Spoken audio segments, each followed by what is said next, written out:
For 30 years, FBI agent Marcus Hayes had been investigating the disappearances of children under the age of 15 across the U.S. What he uncovered was almost unbelievable. He himself said he wouldn't have believed it had he not been the one investigating. He stated in interviews that he never gave his opinion one way or another to his superiors on what he uncovered, for fear of the backlash he'd receive. He only asked questions and recorded what the victims' families told him, never introducing it as part of the investigation. He said what he discovered truly terrified him over the years, and now, every single night before he goes to bed, he does something without fail. This is his story as it was told to and recorded by a close friend in 2015. I joined the FBI in 1983 and was quickly assigned to head up a special task force that investigated the disappearances of children under the age of 15. This task force wasn't investigating just random disappearances. They had to be unusual or unique and meet certain criteria for my team or me to get involved.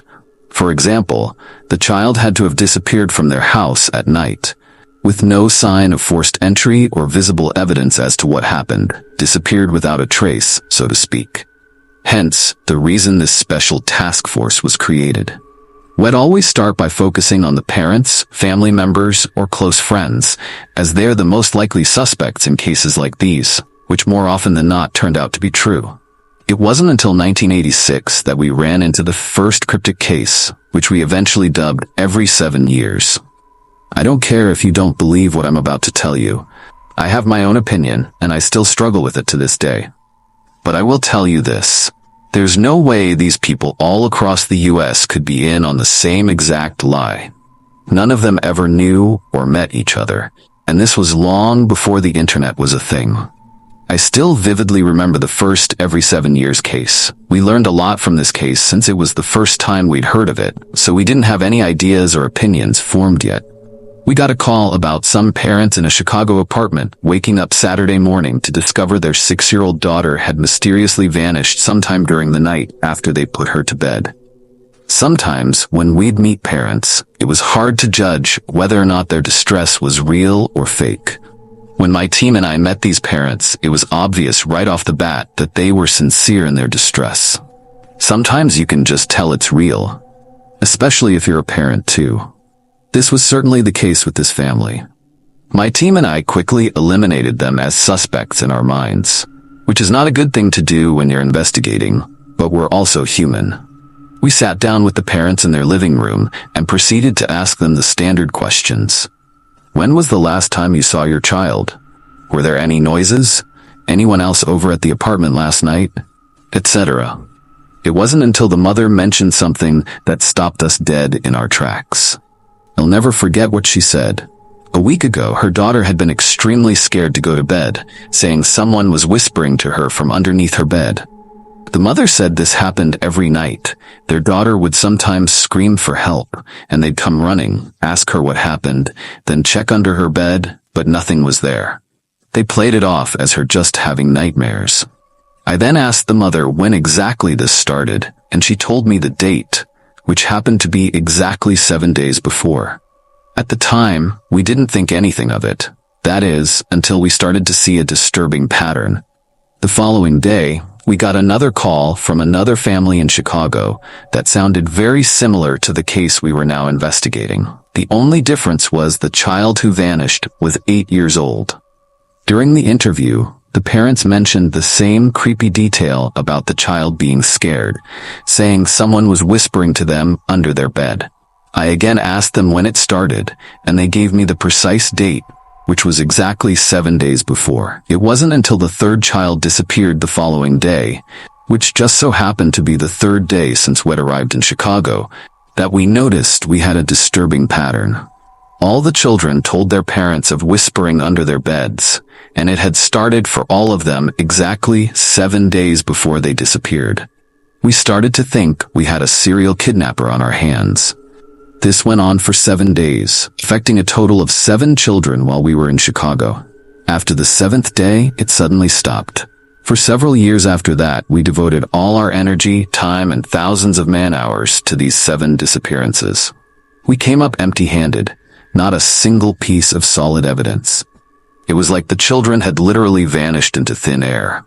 Our superiors finally pulled us off the cases and shelved them. In 1993, exactly 7 years later to the day, I remember I was sitting at my desk, drinking my first cup of coffee, when my phone suddenly rang. Somehow I knew before I picked it up what the call was about. It was a sheriff from Miami, who had been referred to me by a colleague. The first sentence out of his mouth was about 3 children mysteriously vanishing from their beds during the night in Miami over the last 3 days. I immediately responded saying, "There's going to be a 4th child tonight, and it'll be on the first plane there." My team and I caught the red-eye to Miami that night. Sheriff greeted us at the airport early the following morning. The first thing I asked was if he'd gotten the 4th call yet, and he said he had not. Said, "You will soon." 2 hours later, the call came. We all scrambled over to the missing child's home. This time, I didn't start off with the usual questions. The first thing I asked was if their child had mentioned whispering coming from under her bed over the last week. They were shocked and dumbfounded.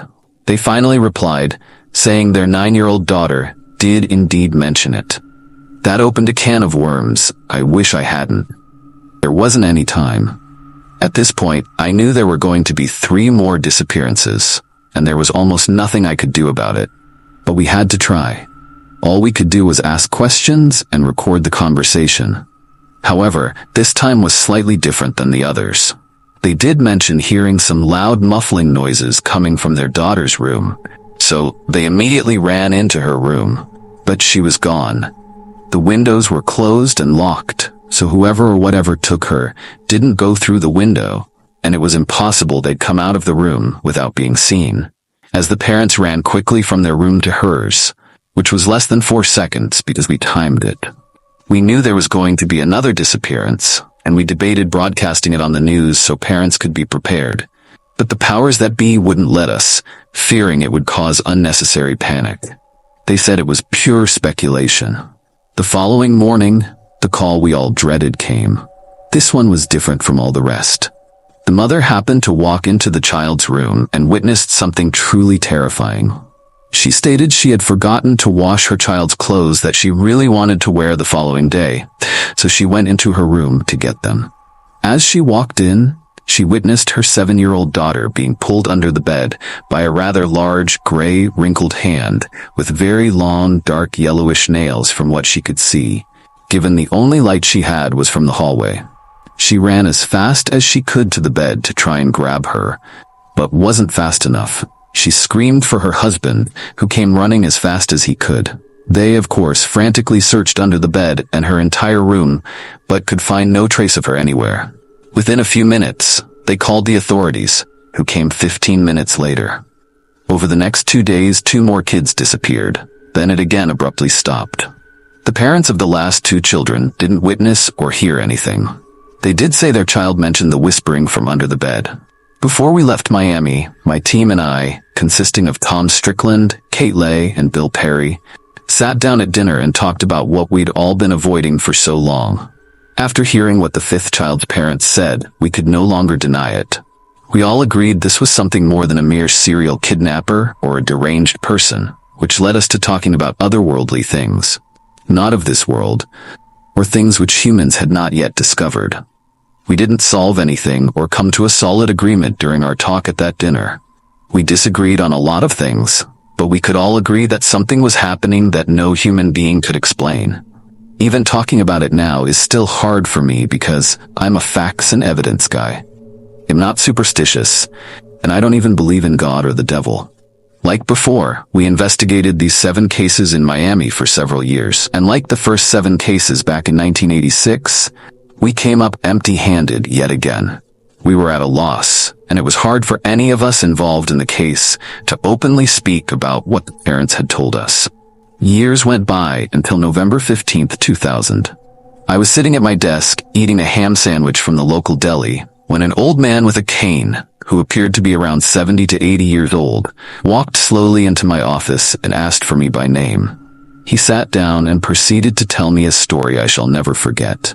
He said that when he was 10 years old, 6 other children around his age started mysteriously vanishing in his city, one every day for 6 days.